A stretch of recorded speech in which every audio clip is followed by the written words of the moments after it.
Assalamualaikum warahmatullahi wabarakatuh. Halo semuanya, kenalin nama aku Nabila. Halo semuanya, perkenalin nama aku Jihan. Kita berdua di sini dari kelas 10E. Nah, kita akan memberikan penjelasan. Kita akan berbincang-bincang dikit tentang masa praaksara. Oke, Ji, kamu pernah penasaran gitu nggak sih? Kira-kira siapa sih leluhur kita? Siapa sih nenek moyang kita? Aku tuh sering banget mikirin itu kayak setiap saat gitu ya. Aku mikirin siapa gitu nenek moyang kita. Soalnya kan nggak mungkin ya kayak deng kita tiba-tiba ada gitu di sini. Kayak aku kadang suka kepikiran, wah siapa gitu ya, cewek atau cowok atau kayak gimana gitu wujudnya. Atau gimana dia? Ya, aku juga suka kepikiran kira-kira sebenarnya kita tuh muncul dari mana sih? Terus dibalik itu kan sebenarnya ada banyak banget teorinya kan. Ada nggak sih Ji, teori yang menurut kamu ini teori make sense banget sampai kayak kamu percayain teori ini bener-bener?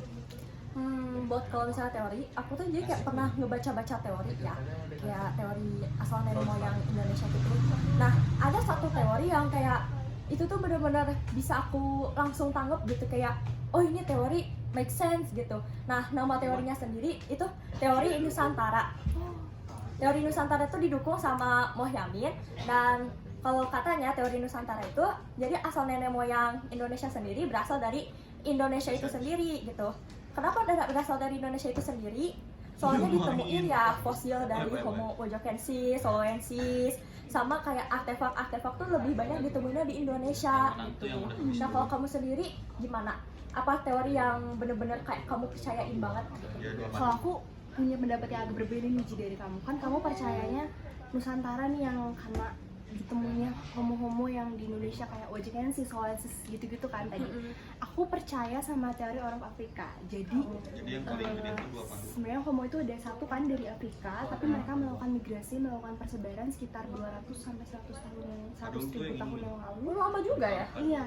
Terus mereka itu bermigrasi awalnya itu kayak ke Eropa, ke Asia, sampai akhirnya ke seluruh dunia.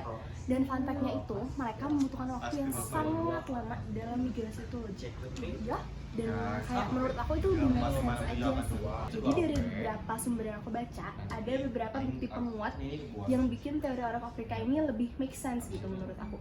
Jadi yang pertama tuh fosil-fosil manusia purba tertua tuh adanya di Afrika. Jadi itu menurut aku itu lebih make sense kan. Jadi kayak semua tuh kiblatnya ada di Afrika gitu. Iya. Jadi si pertama itu ada di Afrika. Terus yang kedua tuh hasil analisis DNA manusia modern itu kita tuh membuktikan hasil DNA itu membuktikan bahwa kita semua memiliki nenek moyang yang sama, yaitu Afrika. Terus yang ketiga Ji, bukti penguatnya itu alat bantu dan jejak kaki itu banyaknya ditemuinya di Afrika. Jadi menurut aku itu salah satu bukti yang memperkuat teori orang Afrika ini. Berarti iya ya, teori Afrika itu kan tadi yang kayak kamu jelasin, kayak dia tuh menyebar ke seluruh wilayah kan. Itu sebenarnya bikin make sense juga sih ya, karena kan di tiap daerah tuh nenek moyangnya beda-beda. Nah, dia tuh kan menyebar dari satu daerah ke daerah yang lain, dan pasti di daerah-daerah itu menciptakan homo-homo yang lain gitu ya. Nah, kalau semisalnya nih, aku ada pertanyaan. Apa tuh? So, kamu masih inget gak kalau Homo sapiens itu adanya di mana? Di mana Ji? Ini dulu pengen Aku juga. Pokoknya ini paketnya simbolnya salah satu contoh-contohnya tuh yang melakukan persebaran tuh kayak Homo neanderthal, Homo erectus, yang kayak gitu lah.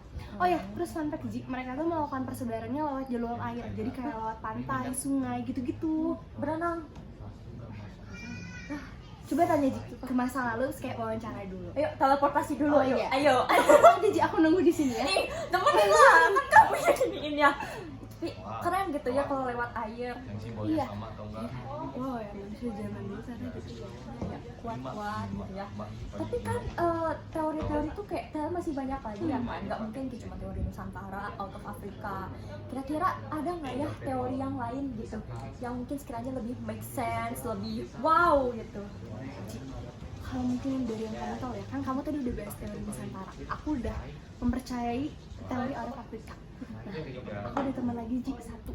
Siapa? Tapi dia nggak di sini sekarang. Ya, Tapi kita bisa ngomongin dia. Oh, bisa di Dia bisa, calling. iya, dia bisa dapat pendapat dia mengenai teori yang dia percaya. Dan di seberang sana ada L, dia bakal nyampein tentang teori Yunan. Jadi kita alin aja ke L. Ya.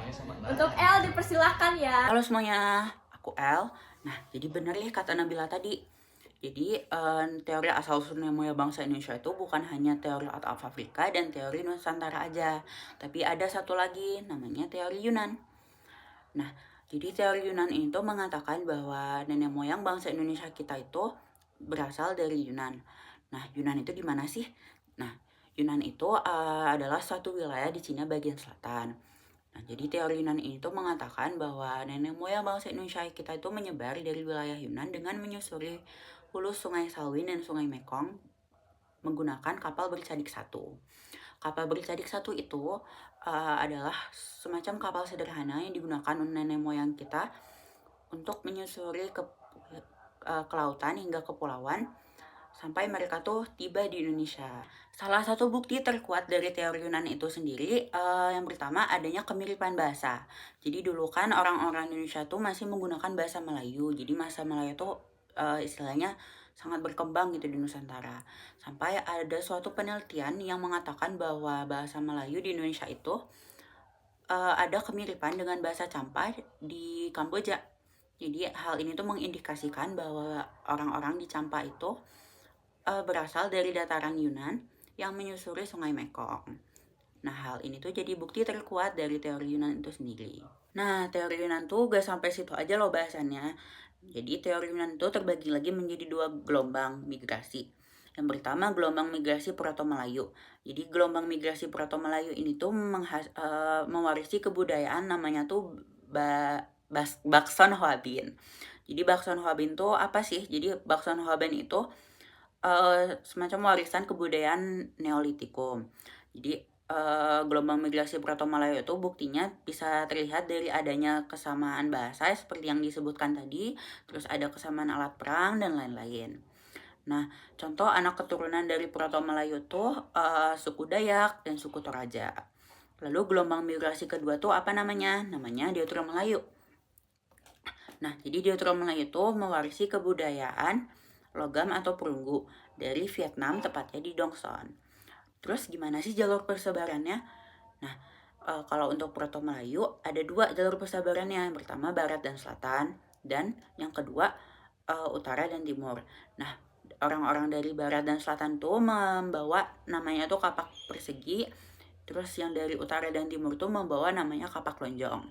Terus kalau di Deutero Melayu jalurnya cuma ada satu, namanya jalur barat, tepatnya di Teluk Tonkin.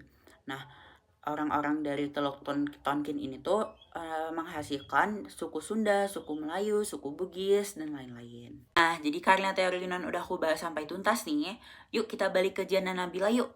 Dadah! Oh, kita udah denger ya pendapat El tadi gimana. Ternyata emang beda-beda ya kepercayaan orang-orang mengenai gimana sih nenek moyang Indonesia ini masuknya. Dan ternyata kayak teori asal-usul nenek moyang kita tuh ternyata masih banyak ya, mungkin ya selain dari 3 yang tadi. Dan ternyata teori-teorinya tuh bikin wow gitu ya, make sense, yang wah luar biasa banget lah pokoknya tuh. Ya mungkin teman-teman yang nonton ini juga punya kepercayaan yang beda-beda tentang teori gimana sih masuknya nenek moyang Indonesia. Tapi itu wajar pasti karena semua orang punya pemikiran yang sama. Karena Iya. aku, Jihan, dan El juga bahkan punya pemikiran yang sama tentang gimana teori masuknya nenek moyang bangsa Indonesia ini sendiri. Iya gitu. Kayaknya mungkin cukup kali ya kita ngebahas teorinya juga. Kalau misalnya mungkin ada teori yang lain, mungkin kapan-kapan aja kali ya kita Kita bikinnya. bahas next time aja. Ya. Oke, jadi sekian dari kita bertiga nih ya. Semoga video ini bisa bermanfaat untuk yang nonton. Semoga pembahasan mengenai teori-teori yang kita sampaikan tadi bisa nambah wawasan kalian mengenai teori bagaimana masuknya nenek moyang Indonesia. Jadi, oke, sekian dari kita. Wassalamualaikum warahmatullahi wabarakatuh. Dadah.